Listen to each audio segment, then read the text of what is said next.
This is your WCFW Daily News Roundup for 105.7 CFW in Chippewa Falls and 93.5 The Tap in Eau Claire.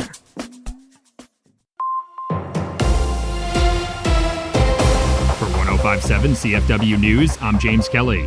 The Community Foundation of Chippewa County has received grant funding to help support Chippewa Valley Technical College. According to a press release, the funding comes from Rural Collaboration Project grants from Compeer Financial as part of the cooperative's commitment to rural vitality. Around $37,000 in grant funding will be used to deliver instruction through the Welding Academy at Processed Metal Innovators in Bloomer. The Welding Academy will run from August through December and serve students in the Bloomer School District and neighboring rural school districts. The grant funding will go towards equipment and supplies for hands-on learning opportunities for students, teaching them basic welding skills as well as proper safety precautions. Another $9,000 will be used to help volunteers working with the Spirit of St. Joseph's Community Garden organization maintain the community garden at Chippewa Valley Technical College's Chippewa Falls campus. That funding will go towards purchasing tools and equipment, constructing a greenhouse, and improving crop resiliency.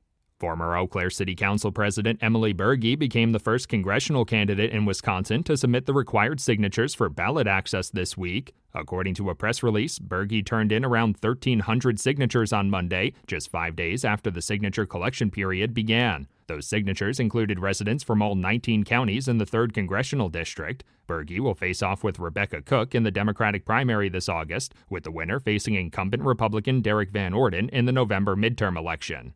The Bridge to Hope is inviting Menominee area residents to a bingo event to support their services. According to a press release, the Designer Purse Bingo fundraiser will take place on May 9th at the Tanglewood Greens Event Center in Menominee. The event will feature 10 rounds of bingo, giving residents a chance to win designer purses and raffles. Tickets are available for $50 online, and all of the proceeds raised will support the programs the Bridge to Hope offers, including their emergency shelter and their 24/7 crisis response hotline. For 105.7 CFW News, I'm James Kelly. With Civic Media News, I'm Terry Miller. Wisconsin's Attorney General is taking aim at several major online platforms, accusing them of running illegal sports betting in the state.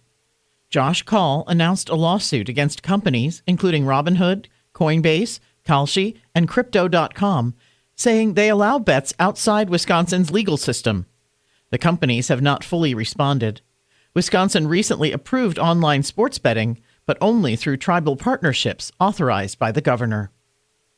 Lawmakers on both sides are reacting after Sarah Rodriguez suggested working on a state budget behind a curtain before being sworn in as governor. Some Democrats and Republicans say it raises concerns about secrecy, while her campaign says it's about early coordination, not the official budget process. Rodriguez says she wants to avoid division and move quickly on policies that help people. Others, including Governor Evers' office, say public input should remain a key part of building the budget. A long-running Wisconsin debate tradition is returning this year with a live broadcast ahead of the governor's race. The WBA Foundation will hold the debate October 9th at 7 p.m., with Milwaukee PBS producing and stations across the state airing it. Eligible candidates will be invited, and more details are expected soon. An announcement has poured out of UW Eau Claire. Edwin Martini set to become chancellor at the school this summer. The Universities of Wisconsin Board of Regents approved his appointment, and he will take over on July 1st. Martini currently serves as provost at UW Oshkosh and has held several leadership roles in higher education. School leaders say he brings a collaborative style and strong experience. Martini says he's excited to build on the university's momentum and connect with the campus community. More news is available at civicmedia.us. Baseball tonight. Hi, I'm Mike Clemens with sports. The Brewers host the Pittsburgh Pirates tonight. The Crew coming off a 5-4 loss to the Tigers yesterday. Pat Murphy says the Brewers still missing guys like Jackson Chourio, Christian Yelich at bat.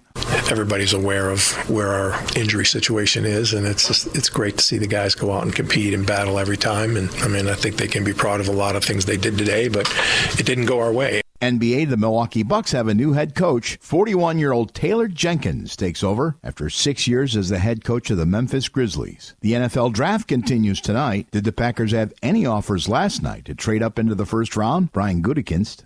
Not really. Again, we didn't really expect for that to happen. To get up into the first round was going to be quite expensive. Wayne Larrivee. When you're picking day 2, 52nd pick in the draft, it's hard because you just don't know who's going to be there. That's Packers announcer Wayne Larrivee with sports. I'm Mike Clemens.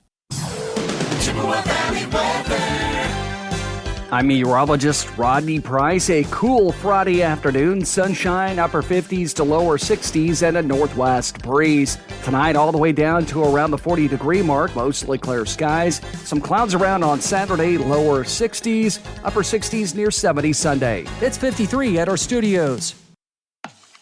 That's your WCFW and the TAP Daily News Roundup from Civic Media. Subscribe to this podcast on Spotify, Apple, or wherever you find your podcasts. Find more news at WCFW.FM or thetap.fm.